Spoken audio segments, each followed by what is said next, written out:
नमस्कार, आप देख रहे हैं यूके न्यूज एक्सप्रेस। मैं हूं आपके साथ गुलविश। चलिए जल्दी से जान लेते हैं पहाड़ की दिन भर की सारी बड़ी खबरें। यमुनोत्री धाम की यात्रा के बीच डंडी कंडी पालकी और घोड़ा खच्चर संचालकों का प्रशासन पर फूटा गुस्सा। यात्रा व्यवस्थाओं के लिए विशाल धरना प्रदर्शन किया गया, जमकर नारेबाजी भी हुई। 4 धाम यात्रा से जुड़े लोगों की सरकार से यमुनोत्री धाम से धारा 144 और गेट सिस्टम हटाने समेत कई मांगे हैं। ऑफलाइन पंजीकरण जल्द शुरू करने की भी इनकी मांग है। यमुना घाटी होटल एसोसिएशन भी विरोध प्रदर्शन में शामिल है। सीएम पुष्कर सिंह धामी ने ऋषिकेश पहुंचकर 4 धाम यात्रा व्यवस्थाओं का जायजा लिया। यात्रियों के लिए किए गए भोजन और पेयजल व्यवस्था का भी निरीक्षण हुआ। इस दौरान सीएम धामी ट्रांजिट कैंप में ठहरे तीर्थ यात्रियों से बात करी और चाय की चुस्कियां भी लेते नजर आए। ऋषिकेश में ट्रांजिट कैंप में ठहरे तीर्थ यात्रियों से मुलाकात करने के बाद सीएम धामी का बड़ा बयान सामने आया। उन्होंने कहा कि जल्द ही इन श्रद्धालुओं का रजिस्ट्रेशन कर 4 धाम यात्रा पर भेज दिया जाएगा। किसी भी श्रद्धालु को कोई परेशानी नहीं होने दी जाएगी। सीएम के मुताबिक ऋषिकेश और हरिद्वार में ठहरे तीर्थ यात्रियों का बैकलॉग कम हो रहा है, इसलिए जल्द ही ऑफलाइन पंजीकरण की व्यवस्था खोल दी जाएगी। धामी ने कहा कि तीर्थ यात्रा को व्यवस्थित ढंग से संचालित करने के लिए सरकार अन्य राज्यों के संपर्क में है। 4 धाम यात्रा के लिए श्रद्धालुओं के फर्जी रजिस्ट्रेशन के मामले लगातार सामने आने के बाद हरिद्वार पुलिस एक्टिव मोड में है। सोमवार दोपहर चिलचिलाती धूप में एसपी देहात स्वप्न किशोर अचानक नारसन चेक पोस्ट पर पहुंचे और 4 धाम यात्रा के लिए रजिस्ट्रेशन को चेक किया। हालांकि चेकिंग के दौरान कोई भी रजिस्ट्रेशन फर्जी नहीं पाया गया। एसपी देहात स्वप्न किशोर सिंह के मुताबिक जिन श्रद्धालुओं के पास रजिस्ट्रेशन नहीं है, उनको बॉर्डर से ही वापस लौटाया जा रहा है। बद्रीनाथ केदारनाथ मंदिर समिति के अध्यक्ष अजेंद्र अजय का पत्रकारों से बातचीत में दावा। उन्होंने कहा कि 4 धाम यात्रा में लगातार सुधार कर रही है सरकार। 4 धाम यात्रा विकास प्राधिकरण के गठन पर भी हो रहा है विचार। इसके लिए कमेटी बना ली गई है जो जल्द ही अपनी रिपोर्ट सरकार को सौंपने वाली है। सरकार निरंतर जो 4 धाम यात्रा व्यवस्थाएं हैं उनमें सुधार किस प्रकार से हो, इसके लिए लगातार विचार कर रही है, प्रयास कर रही है।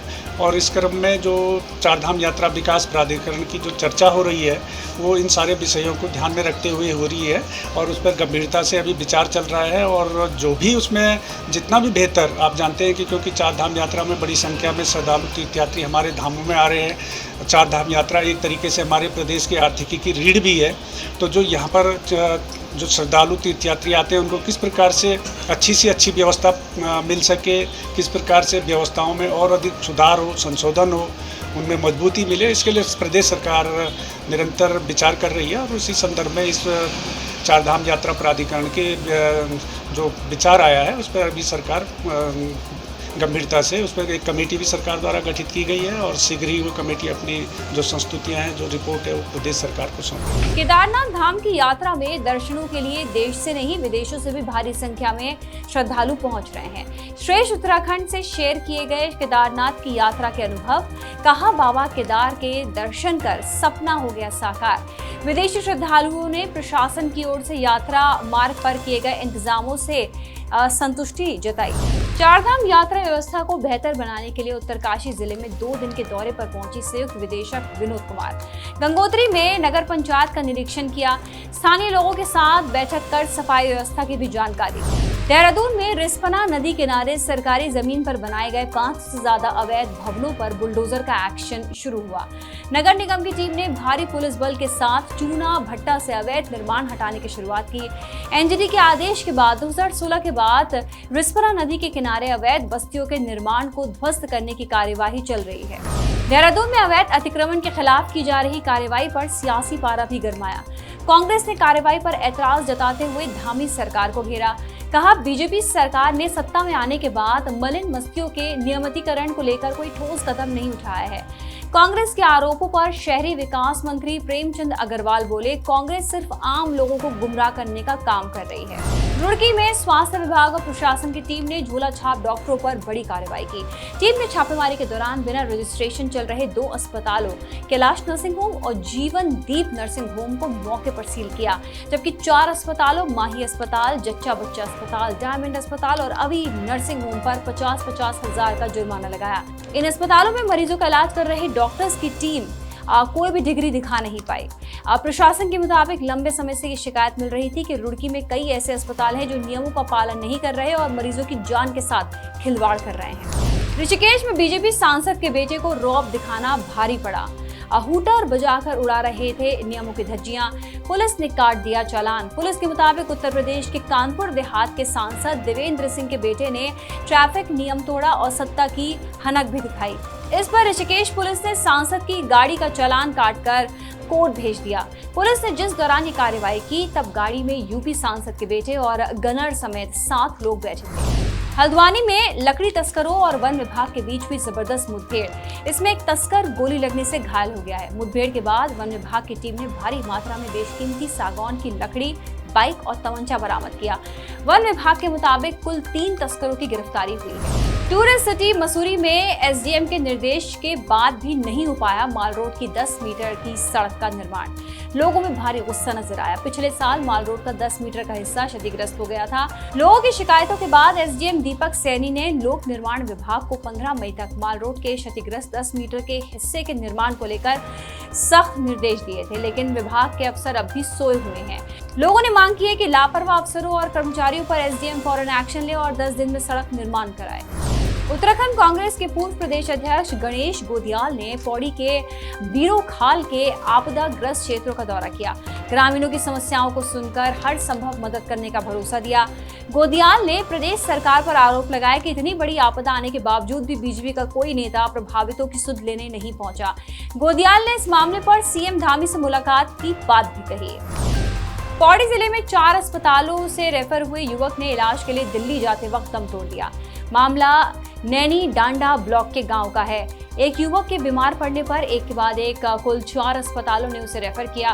परिजन जब युवक को उपचार के लिए दिल्ली ले जा रहे थे तब रास्ते में युवा ने दम तोड़ दिया। घटना के बाद परिजनों में भारी गुस्सा है। परिजनों ने स्वास्थ्य विभाग पर लापरवाही का आरोप लगाते हुए डीएम और सीएमओ पौड़ी से मामले में कार्रवाई किए जाने की मांग की है। हरिद्वार में क्विड कार से स्कॉर्पियो कार का पीछा करना युवक को भारी पड़ा। चलती कार में लग गई आग और फिर कार हो गई खाक।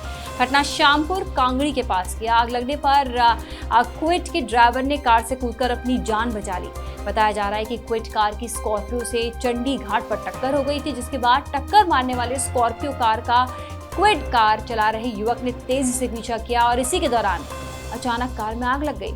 श्यामपुर थाना पुलिस ने मौके पर पहुंचकर आग पर काबू पाया, लेकिन तब तक आग में क्विड कार जलकर खाक हो गई।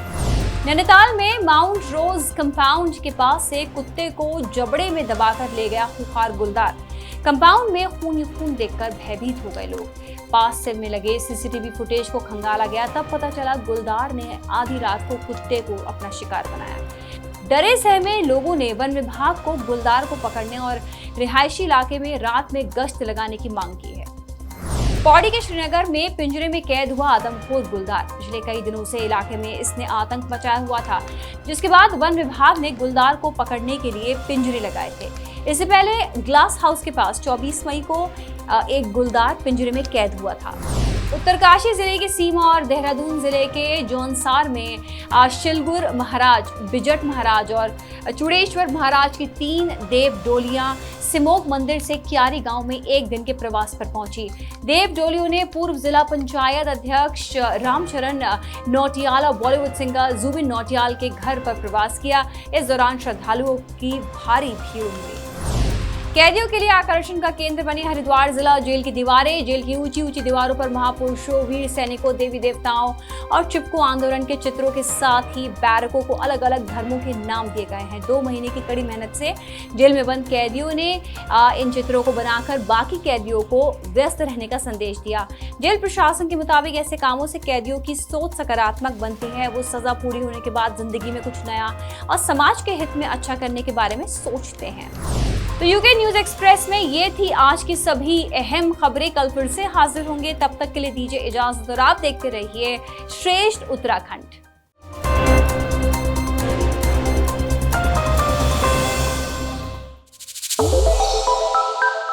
श्रेष्ठ उत्तराखंड पर खबरों से जुड़े रहने के लिए चैनल को सब्सक्राइब और लाइक करें, बेल आइकन दबाएं और देखते रहें श्रेष्ठ उत्तराखंड।